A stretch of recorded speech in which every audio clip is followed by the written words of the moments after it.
Banyak yang bertanya, kenapa akhirnya Trans7 kembali menayangkan live Moto3 2026?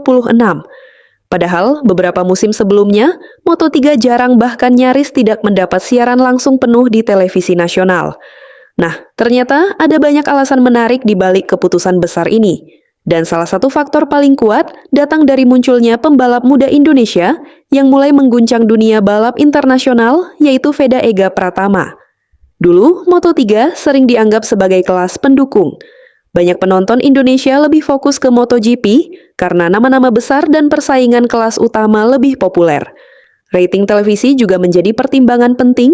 Stasiun TV tentu akan memilih tayangan yang paling banyak ditonton masyarakat.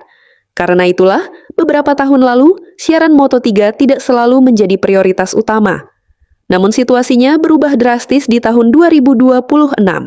Kini masyarakat Indonesia mulai sadar bahwa Moto3 bukan sekadar kelas pembuka. Moto3 adalah tempat lahirnya calon bintang dunia. Disinilah para pembalap muda ditempa sebelum naik ke Moto2 lalu MotoGP. Dan ketika Indonesia akhirnya memiliki wakil yang benar-benar kompetitif di level dunia, perhatian publik langsung meledak. Nama Veda Ega Pratama menjadi magnet besar. Penampilannya yang berani, agresif tapi tetap tenang membuat banyak penggemar balap Indonesia penasaran. Apalagi setiap seri Moto3 sekarang selalu ramai dibahas di media sosial. Cuplikan overtake, hasil praktis, sampai perjuangan Veda saat qualifying selalu viral. Trans7 tentu melihat fenomena ini, televisi nasional sangat bergantung pada antusiasme penonton. Ketika Moto3 mulai trending, banyak komentar bermunculan meminta siaran langsung penuh.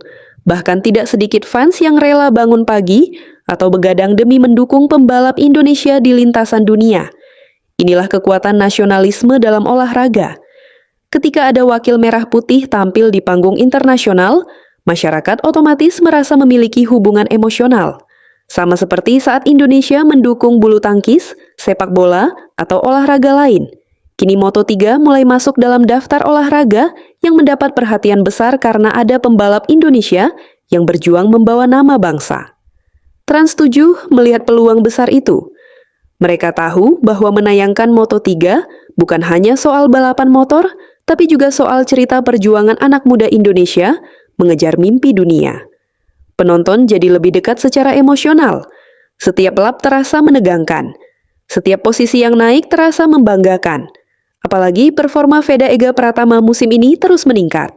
Saat mampu bersaing dengan pembalap-pembalap Eropa yang lebih berpengalaman, publik Indonesia mulai percaya bahwa Indonesia benar-benar punya talenta besar di dunia balap.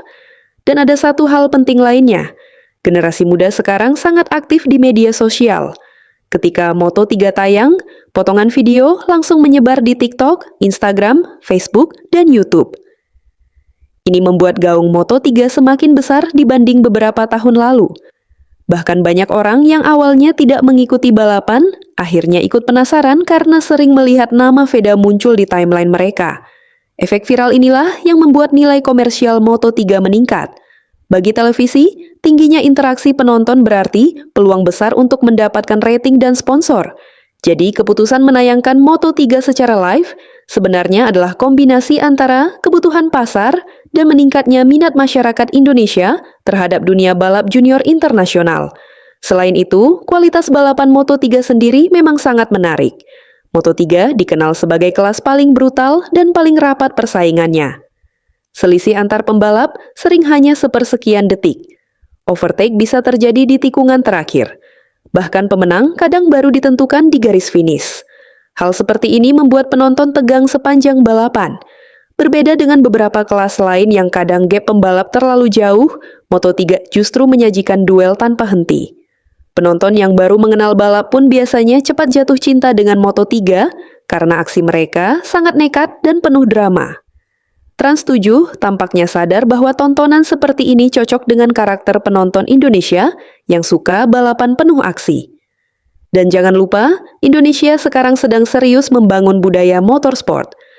Kehadiran sirkuit internasional seperti Pertamina Mandalika International Circuit ikut meningkatkan antusiasme masyarakat terhadap balapan motor dunia.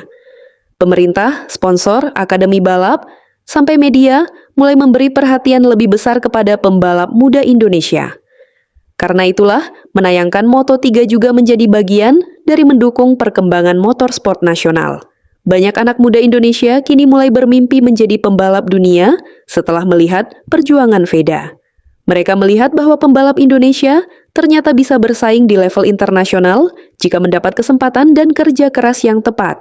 Dan Trans7 ikut mengambil peran penting dalam membesarkan mimpi itu.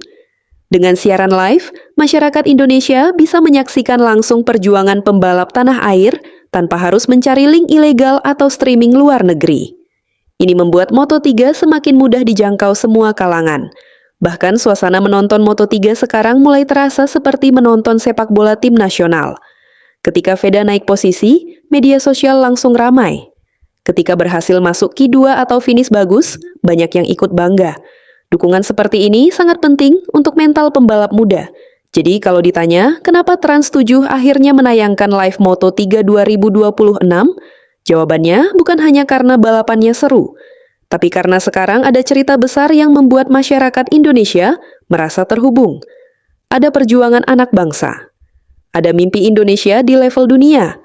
Ada semangat merah putih di setiap tikungan. Moto3 kini bukan lagi sekadar kelas junior. Bagi banyak masyarakat Indonesia, Moto3 adalah tempat lahirnya harapan baru untuk melihat Indonesia berdiri di podium balap dunia.